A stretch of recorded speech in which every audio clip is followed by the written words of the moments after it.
When you Google something, does that actually help you move forward? Or does it keep you stuck? You're listening to Pure Light, where we explore how you can believe in yourself and be happy with who you are. My name is Ailey. I'm a coach, writer, and yoga and meditation teacher. This is episode 122. I've talked a lot about indecision and uncertainty in past episodes, and something happened the other day that made me reflect on how we can unintentionally kind of stay stuck in a state of indecision by contributing to it, unintentionally. Last week, I was talking to my mom, and she was telling me about how she wanted to wash her duvet. So she Googled how to wash a silk duvet. And the stuff that came up about how to do that was all over the place. So one article said you should wash it and then dry it and make sure you don't put it in the sun. Another article said you shouldn't wash it. You should just air it out by putting it into the sun. So that was just two articles that totally conflicted with each other. And there were many, many more. And then about half an hour later, I was talking to my sister and she basically told me the same story, but for a different thing. Actually, there were two things, but I can only remember one of them right now. So one of the things that she had looked into was getting bushes that attract butterflies and bees for her yard.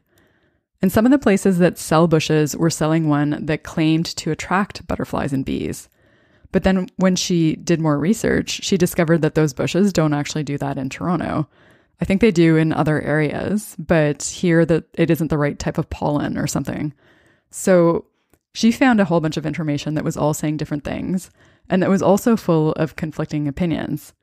So within the span of about half an hour, I had 3 different examples of how looking for answers on the internet can be totally overwhelming and confusing, because everyone has a different opinion on the best way to do something or how things should be done. And another great example of where there are conflicting opinions is in the diet industry.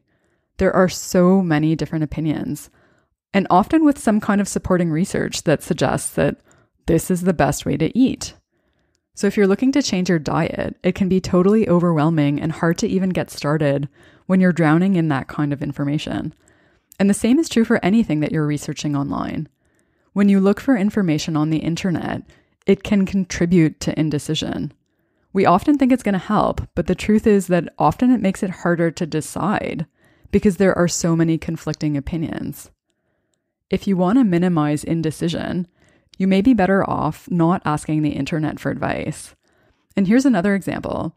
In Untamed, Glennon Doyle Melton talks about Googling, what should I do if my husband is a cheater but also an amazing dad? And she goes on to say, I've just asked the internet to make the most important and personal decision of my life. Why do I trust everyone else on earth more than I trust myself? She also said, distressingly, everyone thought I should do something different. So she found a ton of conflicting advice about whether or not to leave her husband. There will always be different opinions about how to approach things. Everyone's opinions are going to be informed by their worldview and their personal experience. And what happens when you get all those ideas in your head is that you end up in your head trying to analyze and assess and justify and figure out which idea is the best. And that's when you get into potentially telling yourself, this is what I should do, instead of trusting your experience and your intuition and your gut.